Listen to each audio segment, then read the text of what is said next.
विनाश मनुष्य पर छाता है, विवेक पहले मर जाता है। आप जनसुराज का प्रशांत किशोर का झंडा नहीं फाड़ रहे हो, आप महात्मा गांधी को फाड़ रहे हो। नीतीश से ज्यादा धोखा किसने दिया है? मान लीजिए कि आपको तो पता है कि सुरेंद्र यादव गलत है।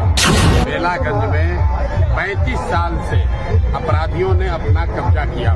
गांधी जी कहते कि कानून बनाकर शराबबंदी कर दो, तो देश जब आजाद हुआ तो पूरे देश में शराबबंदी लागू हो गया रहता। भाई, बेलागंज में 35 साल से अपराधियों ने अपना कब्जा किया हुआ है।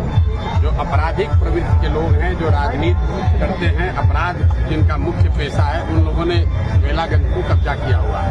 और जिन मुसलमानों की ताकत से वो ये कर पा रहे थे, जिस रस्सी का इस्तेमाल करके वो लोग ये ताकत बनाए हुए थे, वो रस्सी जनसुराज ने काट दी है और उसी रस्सी को लगाकर उनको उल्टा टांगा है।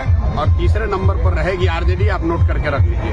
आप ये भी कह रहे हैं कि किसी को वोट दे दीजिए लेकिन नीतीश को नहीं दीजिए, इसका वजह क्या? अरे भाई, नीतीश से ज्यादा धोखा किसने दिया है? मान लीजिए कि आपको तो पता है कि सुरेंद्र यादव गलत है, सुरेंद्र यादव के आप खिलाफ खड़े हैं, लेकिन नीतीश कुमार का तो पता नहीं है कि वो आदमी तो अपने लिए किसी को बेचने को तैयार है। कल सुरेंद्र यादव को मंत्री किसने बनाया था?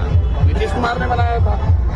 आज जमीन का सर्वे करके जमीन घर घर झगड़ा लगाने का काम कौन कर रहा है? नीतीश कुमार कर रहे हैं। स्मार्ट मीटर लगाकर गरीब का घर में अंधेरा कौन कर रहा है? नीतीश कुमार कर रहे हैं। जो पूरा भ्रष्टाचार फैला हुआ है, किसके राज में फैला हुआ है? नीतीश के राज में फैला हुआ है। तो नीतीश को वोट अपने समाज के साथ धोखा है, बिहार के साथ धोखा है, बिहार के बच्चों के भविष्य के साथ धोखा है। सर, बलुआ में आपकी पार्टी का झंडा फाड़ा गया है, तरारी विधानसभा क्षेत्र का, भोजपुर में। अरे भाई, झंडा फाड़ना, किसी का झंडा फाड़ दो, झंडा फाड़ना दिखा रहा है कि आप कितने विचलित हैं।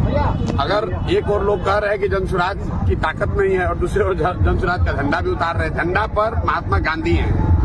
आप जनसुराज का प्रशांत किशोर का झंडा नहीं फाड़ रहे हो, आप महात्मा गांधी को फाड़ रहे हो।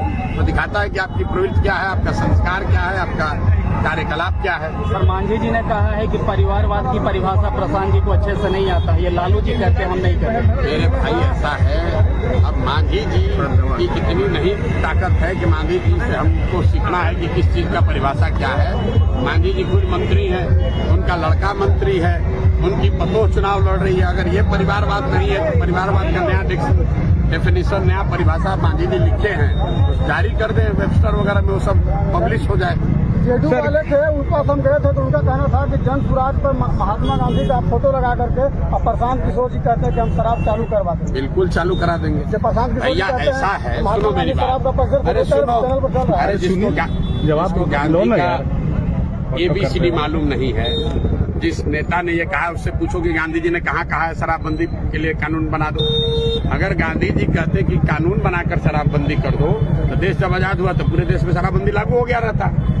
जिसको गांधी का कोई ज्ञान नहीं है, तो जो जीवन में खुद नहीं पढ़ा, वो गांधी पर टिप्पणी कर रहा है। पहली बात समझिए, शराबबंदी हटाने की बात जो है, शराब यहाँ बंदी हो तब तो उसको हटाने की बात है। शराबबंदी कहाँ है बिहार में? शराबबंदी के नाम पर दुकान बंद है, होम डिलीवरी तो हो ही रहा है। महंगा हो गया, शराब महंगा हो गया अलग, जहरीली शराब बिक रही अलग, सैकड़ों लोग मर गए वो अलग, और बिहार के गरीब जनता का 20,000 करोड़ रुपए का नुकसान हो रहा है वो अलग। लेकिन ये 20,000 करोड़ रुपया जा कहाँ रहा है, पहले इसको समझिए।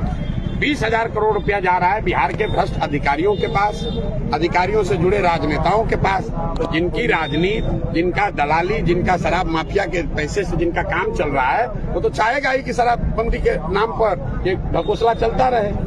कहाँ पर शराबबंदी है? हर गांव में तो शराब बिक रहा है। सर, केंद्रीय मंत्री गिरिराज सिंह कहे हैं कि राहुल गांधी देश में गृह युद्ध करना चाहते हैं। तो भैया, गिरिराज जी केंद्रीय मंत्री हैं, राहुल गांधी विपक्ष के नेता, उन दोनों से बताइए, हमको उसमें क्या बोलना। सर, सवाल ये है कि सुरेंद्र यादव कह रहे हैं कि तीसरा नेत्र खोलेंगे, त्रिनेत्र खोलेंगे। देखिए, एक दिनकर, महाकवि दिनकर ने एक वाक्य कहा है, जब विनाश मनुष्य पर छाता है, विवेक पहले मर जाता है। त्रिनेत्रधारी हम लोग के लिए महादेव शंकर हैं। कोई व्यक्ति का तीसरा नेत्र नहीं हो सकता है। अपने आप को त्रिनेत्रधारी बताना, तीसरा नेत्र वाला बताना, ये दिखाता है कि आदमी कितना अहंकारी तो है ही, साथ साथ मूर्ख भी है। और बेलागंज की जनता इसकी मूर्खता और इसके अहंकार को, दोनों को इस बार धूल दूषित करेगी। और आप देखेंगे कि पानी पीने को नहीं मिलेगा इस चुनाव के बाद। इतने बेचारे व्याकुल हैं। कुछ अब उस आदमी को देखिए, 2 दिन पहले उसने बयान दिया कि जो अमजद साहब हैं वो हमारे बेटे के दूसरे अब्बा हैं। जरा उनका उनका जरा सोच देखिए। खुद को कह रहा है कि हम कितने बड़े ज्ञानी आदमी है। सुनिए, एक बार अपने आप को भगवान शंकर बता दिया, दूसरे ही क्षण कह रहा है कि अमजद साहब हमारे बच्चे के दूसरे अब्बा हैं। तो भाई ये आदमी का मानसिक संतुलन हार को देखकर गड़बड़ा